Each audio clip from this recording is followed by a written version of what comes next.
Well, good morning and welcome to Zen Live and a new metaphor for your toolbox. And I've never worn this before. I mean, I've had it on, but I've certainly never worn it outside or in a talk or anything. And I've been talking, this whole weekend has been Guru Purnima, which is the full moon of July, and it's the Guru's moon. And so in the yoga spiritual traditions, it's always a time to celebrate the guru or the teacher. And so my guru was Swami Muktananda back in the 70s.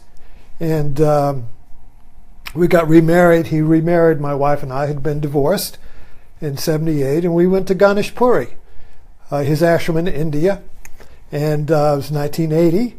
And we left in December 17th or 15th on my birthday. And he gave me this hat.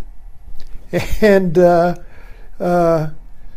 Muktananda was known as the Swami of the hats, because he always had one of these hats. People would give him hats, and he'd give it to people. So it was kind of like a hat recycling bin. You give him a hat, and then 2 minutes later, you'd see somebody walking down the aisle with he's got my hat on.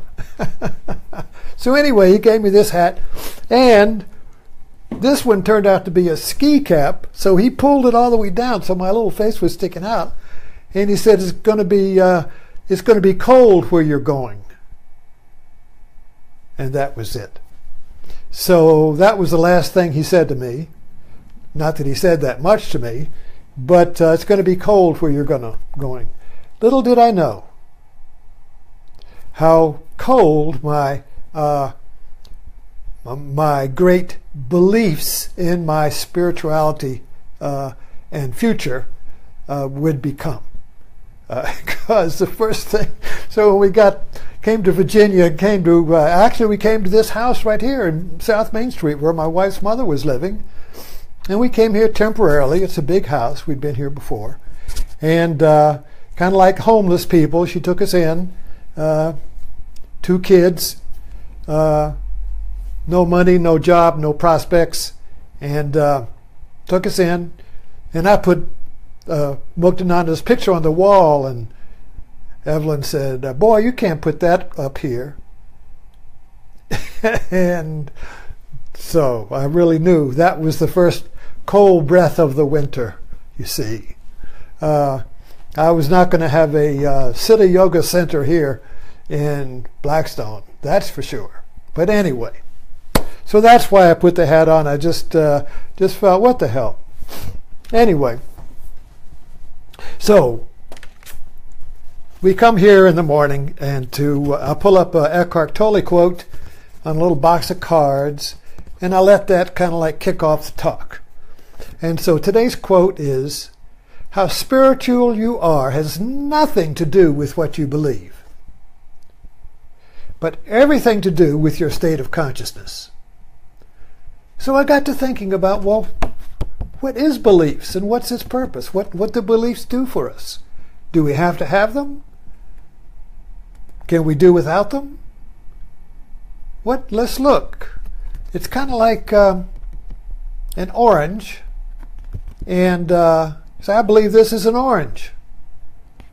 Are you sure? That might look like an orange, but is it an orange? How do you know it's an orange? I don't think that's an orange. I believe it's something else. No, I believe this is an orange. Well, there are other fruits that look like an orange, so I believe that is a mango or something that looks like an orange, but it's not a real orange. Oh, yes, so you could go on. Oh, wow. So, taste it. Oh, that's an orange. That's an orange, yes. Tastes like, yeah.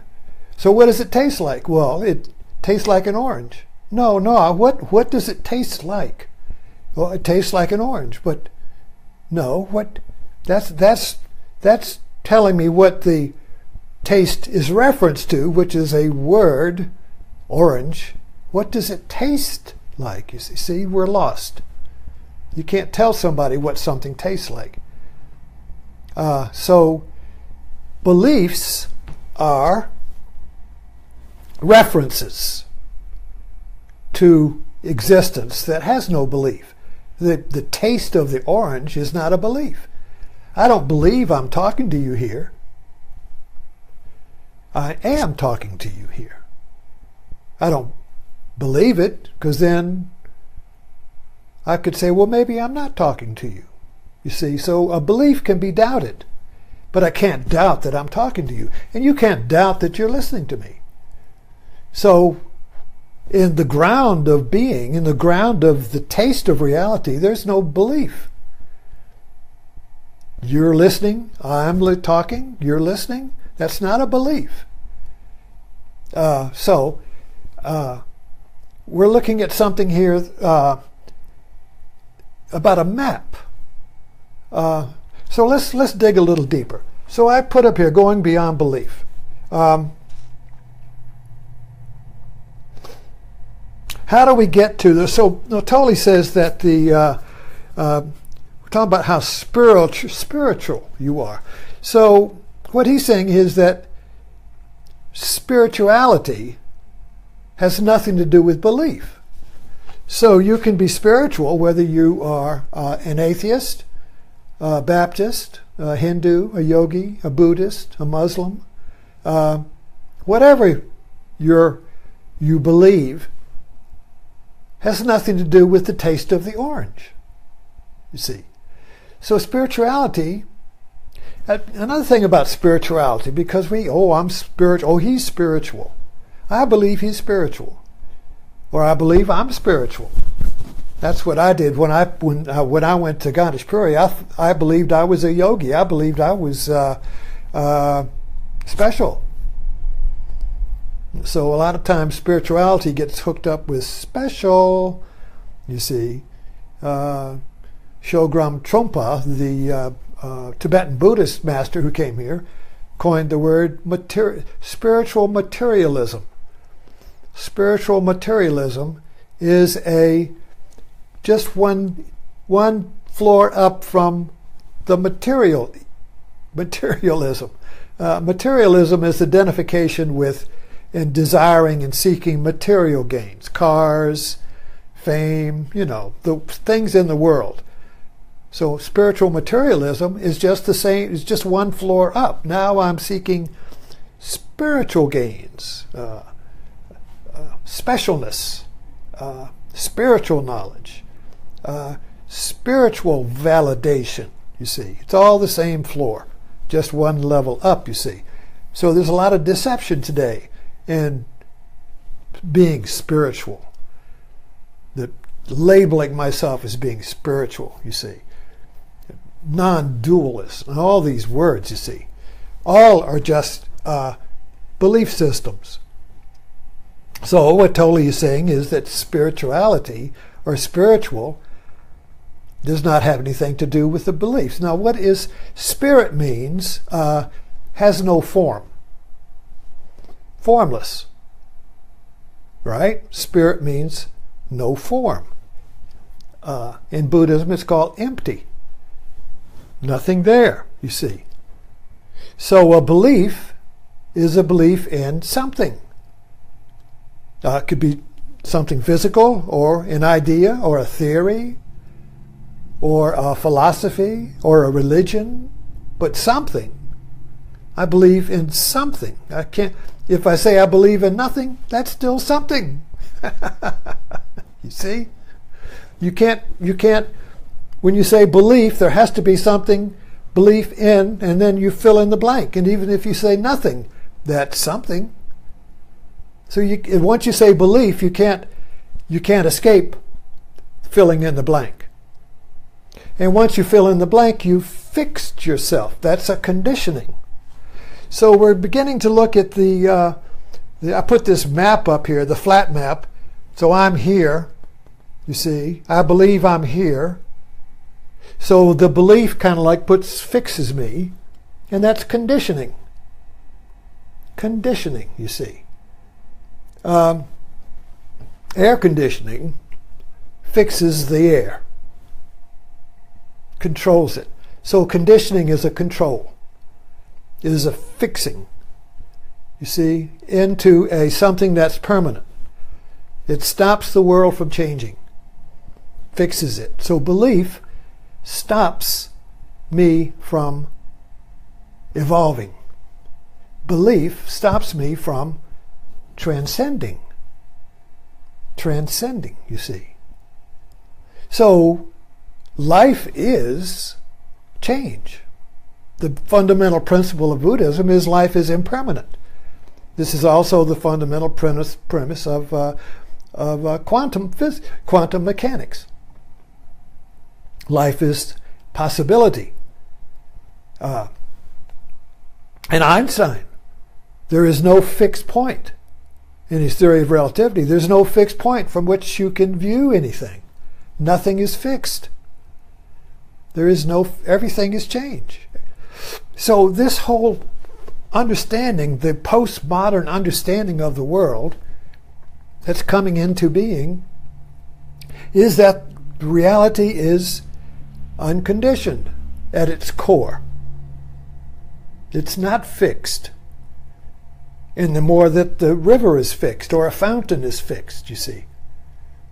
But we have to fix it in order to catch a bus and fix something. So there is a duality here, that reality is fixed and unfixed. And this is not logical. See, because the logic of the fixed world, that is the world, the empirical world we live in, the logic of this physical world that we believe exists outside of ourselves, you see, that's the fundamental assumption that we, in our Western world, that we operate on. We believe that the exterior world that I see, this house, the street, the building, and this room, exists outside of me, and I am in it. Like Mr. Bean, I've been levitated in here, you see, that somehow I feel that I'm in space and time, that I'm separate from it. And this is part of our Western view. I'm separate from it, so I can look at it. I can look at this thing as separate from it, and I can describe it, and I can fix it, and I can use it, and I can invent it, you see. Or I can reproduce it. I can sell it. I can do a lot of things with this because I'm outside of it. I'm an I, and this is an object. You see, that's the view that's dominant, you see. So we just assume, you see, that this world is kind of fixed, and I'm in it, and I got to get from here to there, and everything operates by cause and effect. If I want to do something, I have to cause it as an external force on it, you see. So I try to fix something that's causing it to change, you see. So this whole idea of is fixed. But then we're also saying the spiritual view, the spiritual path, the spiritual view is based on a totally different paradigm. That it's unfixed. That we're standing on nothing. And so when we get with a guru, he's going to unfix us. He's going to pull the rug out.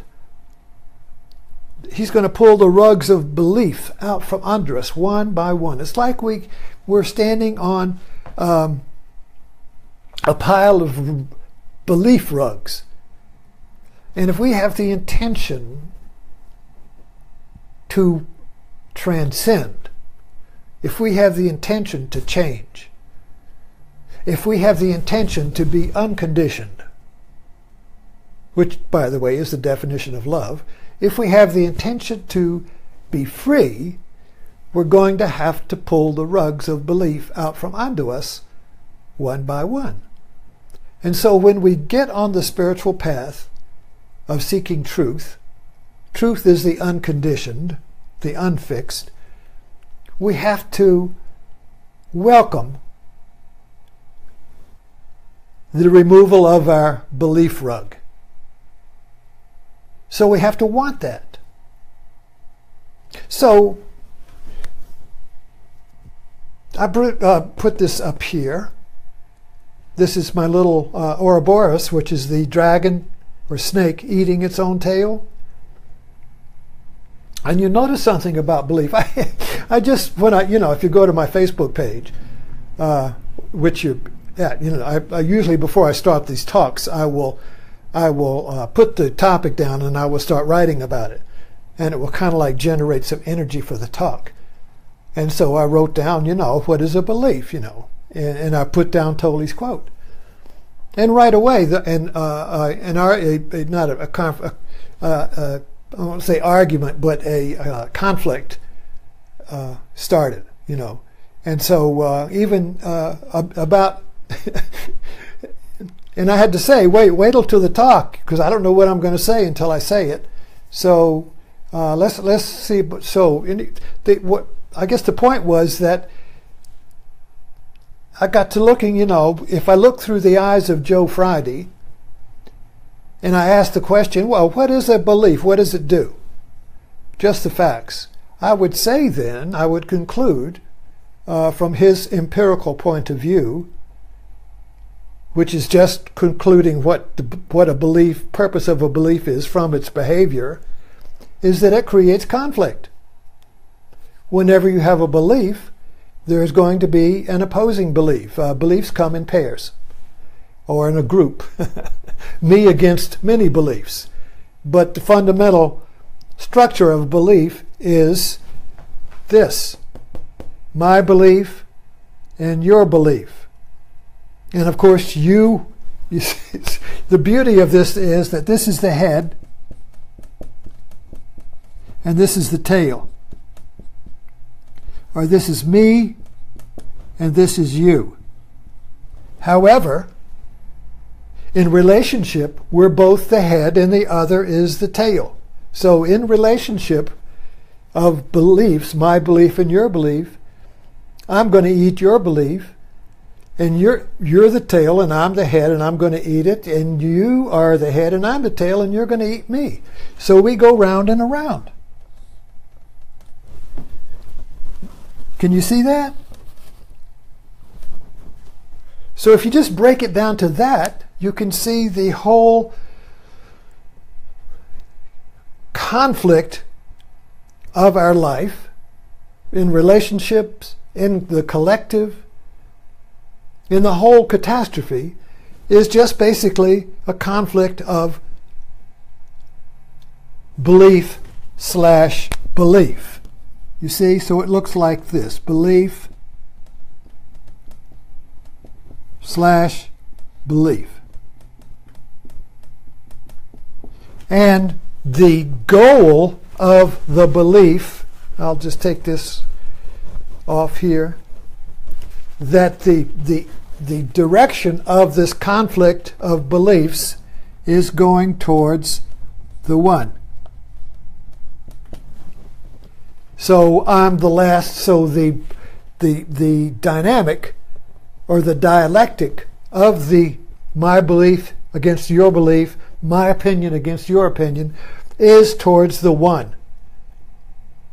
Because you can't have two in existence. Let there be one. There's only one. There's only this marker is the one. It's not two at the same time, it's one. So this whole movement is towards the one, which the one reality, not two. See, our whole nation right now is locked in a reality war or belief war in what the truth is. Well, I believe it's this. No, I believe it's that. No, I believe it's this. No, your belief is fake. No, your belief is fake. No, your belief is fake. No, well. Where's the resolution? It's trying to get to the one by eliminating the other belief. Now I'm the last belief standing. But we don't see that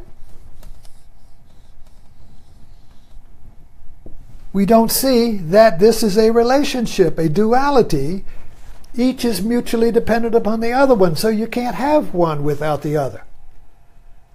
So as soon as you state one belief, you're going to create and opposite.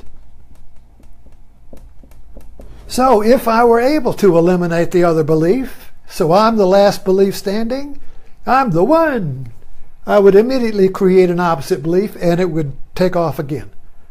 You see that? There's no end to it.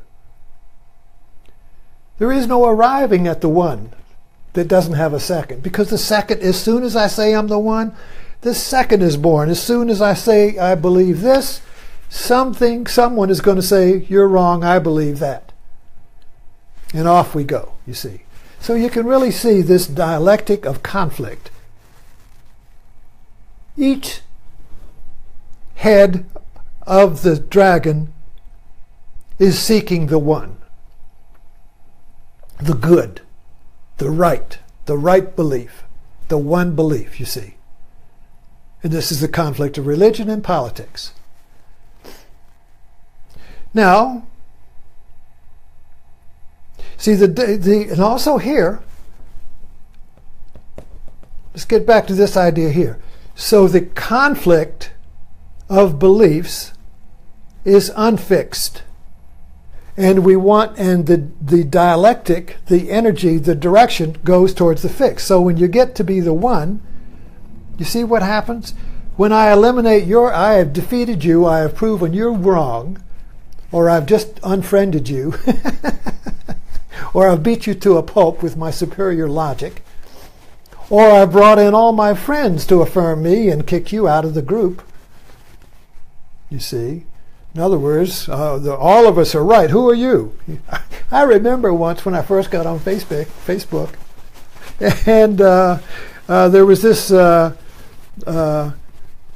that cracked a lot of jokes, and he was from Texas, and so I would go on his thread, and I would crack jokes too. But this was a Texas group.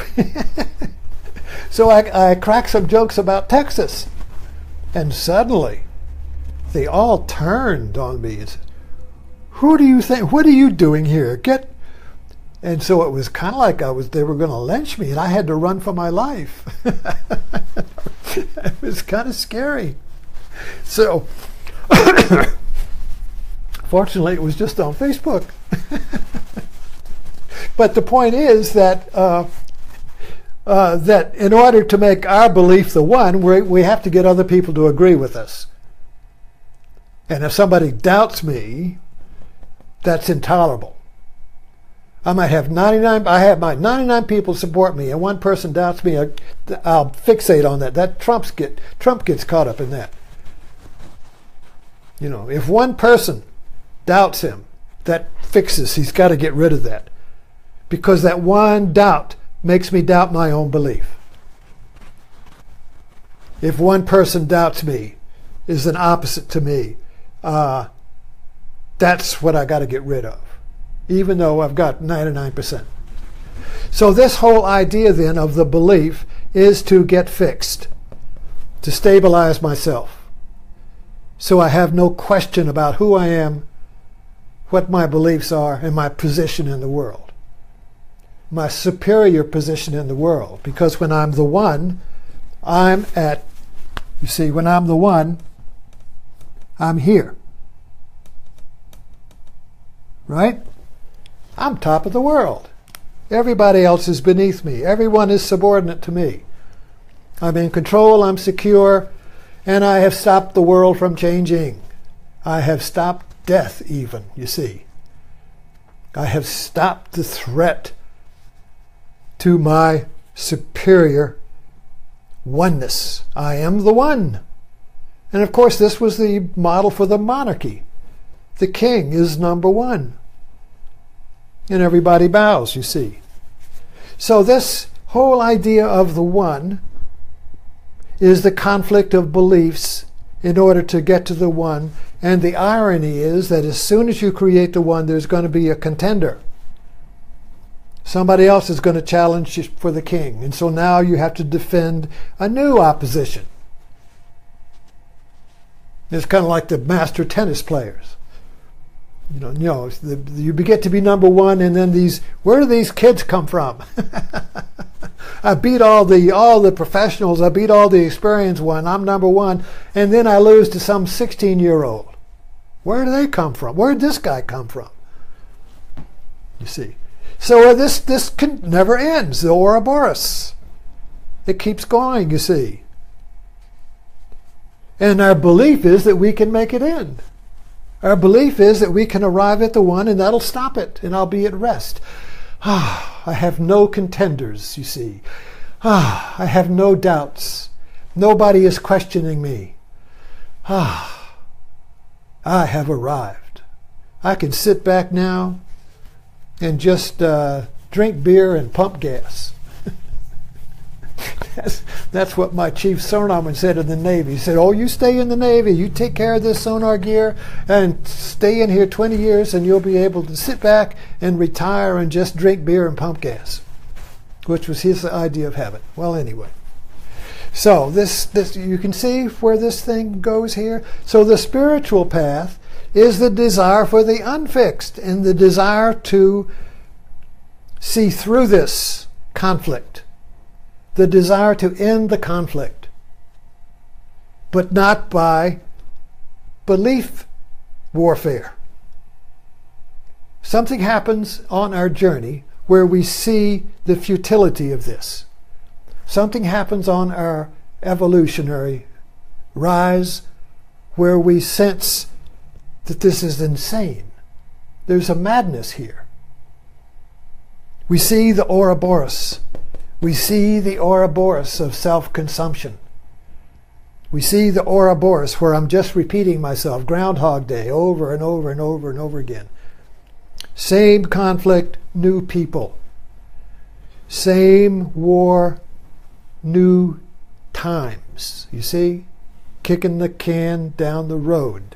At some point in our awakening, in our life, we sense that something's missing, that I'm repeating myself, that I'm just doing the same thing over and over again with the hope of doing a different outcome. We throw that quote around all the time. What's missing? So we question. We question. And that question, what's going on here? What's the truth here? Instead of knowing what the one is, which is me, my belief, you see, when I believe in my belief as the one, there is no question. In fact, I'm trying to get rid of the question, which is the other guy. I'm trying to get rid of that belief because he questions my belief. So I don't want any questions. I don't want anybody to raise their hand. You see, I don't want any White House news. I don't want any reporters. See, I don't want to be questioned. So I got to get rid of the questions in order to be the one. But then there's always a question, you see. So I question the whole thing. So I question the questioning. I question the structure. I question the system. I question the Ouroboros. But I have to question it when it's going on. So when I notice that I'm in a Ouroboros, eating myself, in a fight with my wife or somebody, my neighbor, or clicking and agreeing on the political fights by clicking on some meme that supports my one, you see.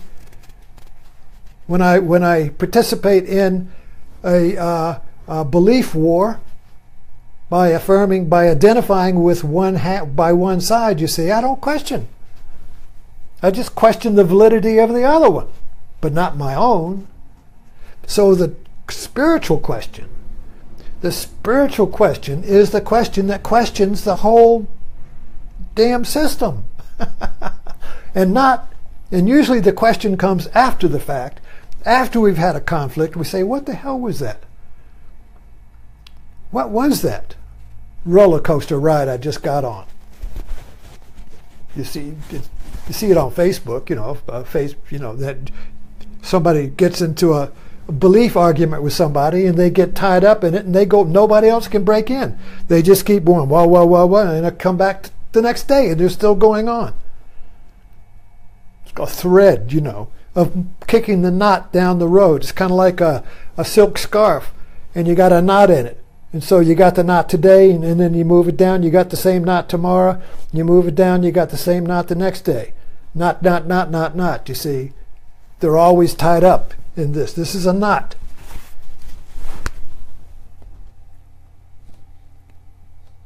Knot. Right? Remember when that was popular? Knot.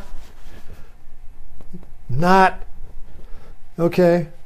So what basically the knot is a popular phrase of breaking the Ouroboros here.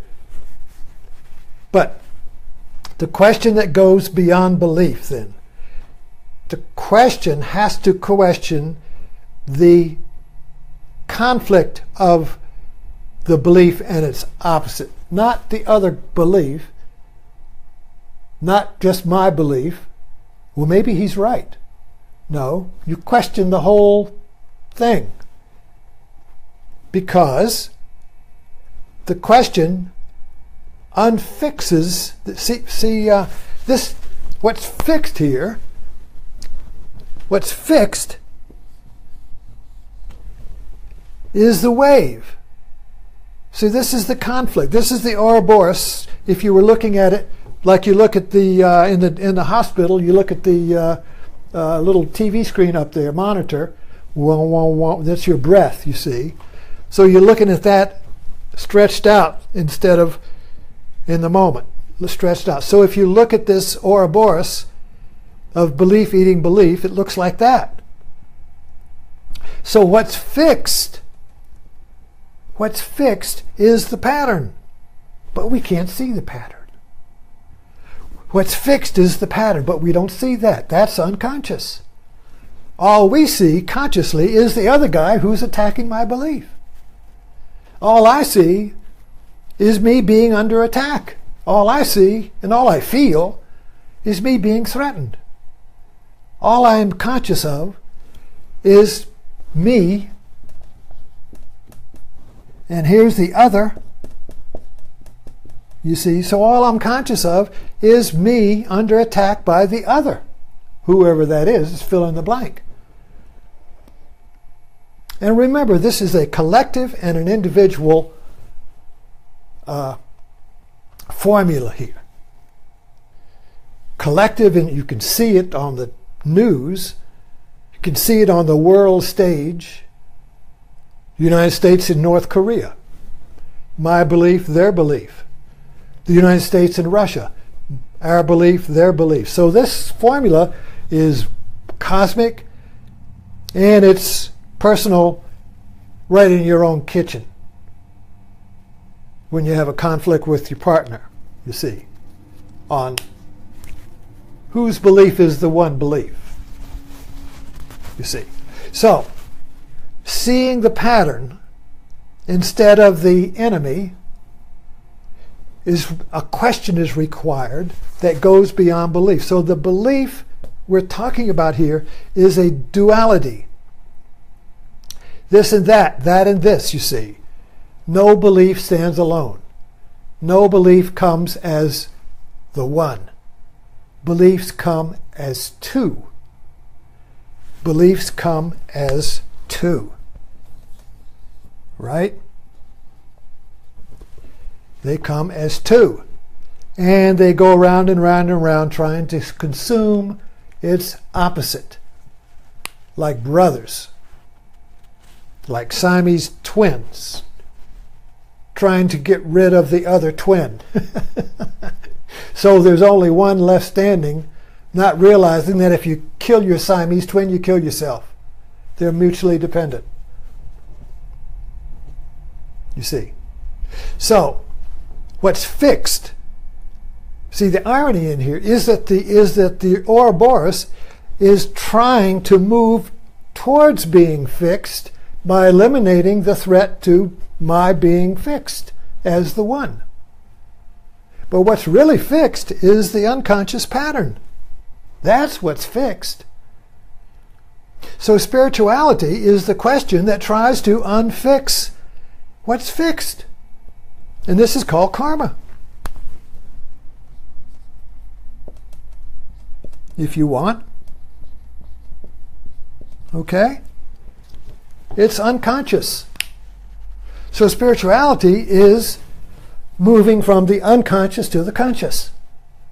From form to emptiness. From the fixed to the unfixed. And the unfixed does not mean that you're just in chaos now. Nothing is fixed. I don't know anything. I'm just on psychosis.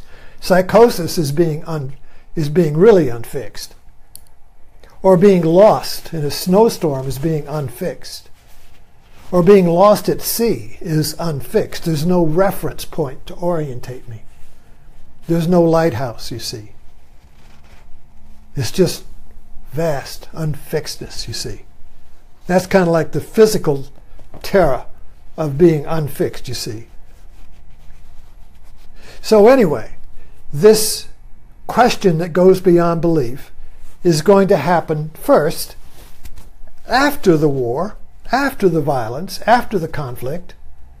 You question it. But the real liberation comes when you're able to question it during the conflict. What's going on here? I want to know. So you become curious about the formula. You become curious as you are doing it. You become curious as you are locked in mortal combat. And that question, when it comes while you're in the conflict, opens you up to a creative response to the other person. You see, when you're locked in the belief conflict, you're reacting. They say something, you react. You say something, they react. React, react, react, react, react. When you question, the question does not come from thinking. The question does not come from consciousness. Because consciousness is locked up in here. Me versus them. So the question comes from beyond consciousness. The question comes from your heart. The question comes from your life, you see. Your life, or the whole. Life is whole. So the question comes from the whole that contains the two. So the question comes from the one. The one that is two. This one is transcendent of the two. The one that we are seeking is already in the seeker, you see. The question is the liberation from conflict and violence is already in the formula, but it's transcendent, so you don't see it. It's not conscious. But you have to want to see it. So if you want to see it, then a question rises. What's the truth here? I see that I see the formula here. I see the pattern. You see the pattern. This is see all we can really see are things. In other words, you see this. That's a thing. It's a particle. But it's really a wave. It's started when it was created, and it's got a time until it is torn up, wiped up, thrown out, dissolved. So that the life of this, you see, from its beginning to its end, is in time. But I only see it at its various stages. And I keep this is a piece of paper. Oh, this is a bounty, or a towel, until it becomes confetti. Or I burn it up, it becomes ash. It's no longer a towel. So there was a pattern here of its birth and its disintegration and end, you see. But I only see it as particles along its path, you see. So we're only seeing the moment in time as a thing. But to see the pattern is to see the whole at once. And I spent a lot of time this weekend. I'm running out of time here. I'll just finish up with this and my guru hat. So I've been contemplating Guru Purnima and the full moon, which is luminous. It gives light. So the guru is a metaphor for light. Luminous, self-illuminating. The one that we're all seeking is self-illuminating. And it's not in time. It is a self-illuminating awareness that holds the belief wars of our conscious life. The luminous Guru Purnima moon is the luminous one of the whole. Awareness is the whole, seeing the whole. Seeing, enlightenment, self-luminous is the awareness or consciousness that holds the light and the dark of the beliefs eating beliefs, you see. So the question that goes beyond belief questions the truth of the pattern. Not the truth of me or the other guy. The truth of the pattern that conditions my argument with the world. So I question my argument with the world, which gets personified my opinion wars on Facebook, or in my personal life, or in the conflict of our politics and everything. I question the argument. And that question has to come from the one that holds the two. The one that is the two, that holds the two, you see. And this is a illumination. This is a realization. This is a satori. This is a kensho. This is a eureka. I see. I see. And that is the full moon of Guru Purnima, which ends today. I see. So thank you for dropping in.